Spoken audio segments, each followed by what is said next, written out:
제47대 미국 대통령을 뽑는 선거가 트럼프 전 대통령의 완승으로 마무리되고 있습니다. 오늘 새벽 미시간주에서도 트럼프가 승리를 확정지으며 경합주 7곳을 모두 가져갈 가능성이 커졌습니다. 해리스 부통령은 대선 패배를 인정하고 트럼프 전 대통령에게 당선 축하를 전했습니다. 워싱턴으로 가보겠습니다. 남승모 특파원, 지금까지 진행된 개표 상황부터 먼저 전해주시죠. 네, 트럼프 전 대통령은 현재 전체 선거인단 538명 가운데 292명을 확보했습니다. 이미 매직 넘버 270명을 훌쩍 넘긴 터라 남은 68명의 선거인단에 관계없이 승리를 확정지었습니다. 해리스 부통령은 현재까지 224명을 얻는 데 그쳤습니다. 트럼프는 최대 승부처였던 펜실베이니아를 포함해 노스캐롤라이나, 조지아 등 경합주 5곳을 확보하면서 승기를 굳혔습니다. 애리조나와 네바다도 현재 트럼프가 앞서고 있어서 7개 경합주를 모두 차지할 가능성이 큽니다. 트럼프는 선거인단 외에 일반 유권자 총투표에서도 51%를 얻어서 해리스를 제쳤습니다. 공화당은 상원 다수당 탈환에 성공하면서 의회 권력도 장악하게 됐습니다. 네, 해리스 부통령이 2시간 전쯤 이 트럼프 전 대통령에게 전화를 했다고요. 네, 해리스 부통령이 대선 패배를 공식 인정하고 대선 결과에 승복했습니다. 해리스는 트럼프에게 전화를 걸어서 당선 축하 인사를 전했습니다. 트럼프 측도 성명을 내고 트럼프가 해리스에게 감사를 표하고 국가 통합의 중요성에 대해 의견을 같이 했다고 전했습니다. 지금 막 시작됐을 수도 있는데요. 해리스는 한국 시간 오전 6시 모교인 하워드대에서 대선 승복 연설을 합니다. 트럼프는 한국 시간 어제 오후 4시 반에 대선 승리를 선언한 이후에 아직 다른 공개 일정을 발표하진 않았습니다. 대통령 취임까지 남은 절차는 어떻게 됩니까? 네, 연방의회는 이번 대선 결과를 토대로 다음 달 17일 실시되는 각 주별 선거인단 투표 결과를 받아서 내년 1월 6일 상하원 합동회의에서 이를 개표, 인증하게 됩니다. 상원의장인 현직 부통령이 개표를 주재하고 차기 정 부통령을 발표하게 돼 있어서 해리스 부통령이 이 역할을 맡게 될 걸로 보입니다. 취임식은 내년 1월 20일 열립니다. 워싱턴이었습니다. 트럼프 집권 2기 경제 정책의 핵심은 이 말에 응축돼 있습니다.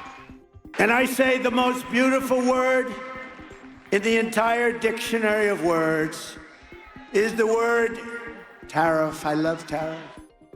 트럼프는 모든 수입품의 10에서 20%의 보편적 기본 관세를, 중국산에는 60%의 고율 관세를 예고했습니다. 무역 의존도가 높은 우리 경제는 이런 보호무역 조치 확산에 취약할 수밖에 없습니다.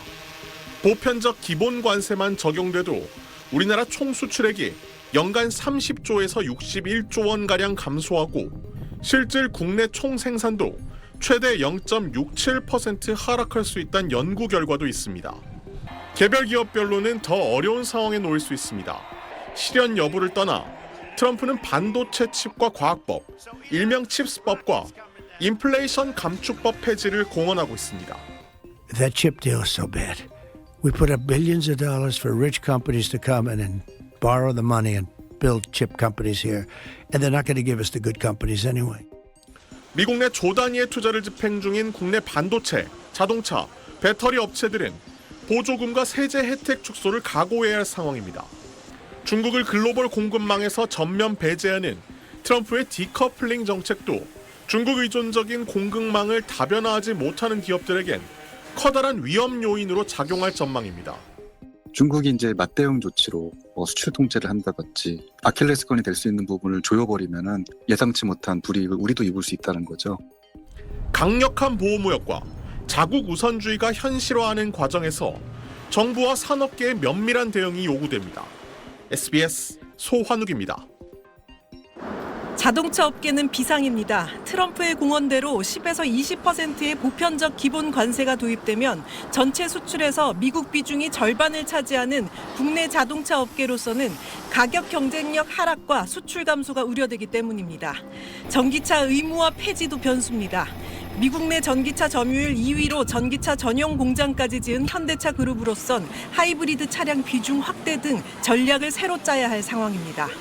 저희들 입장에서는 통상 정책 변화에 대해서 상당히 좀 우려를 하고 있는 전기차 전용 공장을 했는데 IRA에 대해서 뭔가 변화가 있게 되면은 전기차뿐만 아니라 현재 잘 팔리고 있는 하이브리드 생산까지도 같이 좀 검토를. 배터리 업계도 분주해졌습니다. 트럼프는 인플레이션 감축법 IRA를 녹색 사기로 비난하며 폐기를 공언했는데 현실적으로 폐기되기는 어렵다 해도 우리 기업들이 누려온 IRA 수혜 규모가 줄어들 가능성이 크기 때문입니다. 올 상반기 한국 배터리 회사 3곳이 받은 첨단 제조 세액 공제는 약 8,400억 원에 달합니다. 주력 업종의 불확실성이 한층 커졌지만 트럼프 2기 행정부가 대중국 견제 조치를 강화할 경우 미국 내 투자를 늘려온 반도체 배터리 등 일부 업종은 반사 이익을 누릴 수 있다는 전망도 있습니다. 그간 큰 규모의 대미 투자와 공급망 다변화를 진행해온 만큼 기회 요인도 분명히 있다고 생각합니다. 정부는 트럼프 정책 기조가 현실화될 경우 우리 경제에 미칠 영향이 상당할 것이라며 선제 대응에 나섰습니다. 금융외환시장, 통상, 산업 등 외부로부터 영향이 큰 3대 분야는 각각 별도 회의차를 가동하겠습니다. 트럼프 2기 정부의 정책 수립 때 우리 의견이 충분히 반영될 수 있도록 대화 채널을 통해 소통을 강화할 계획입니다. SBS 한지연입니다.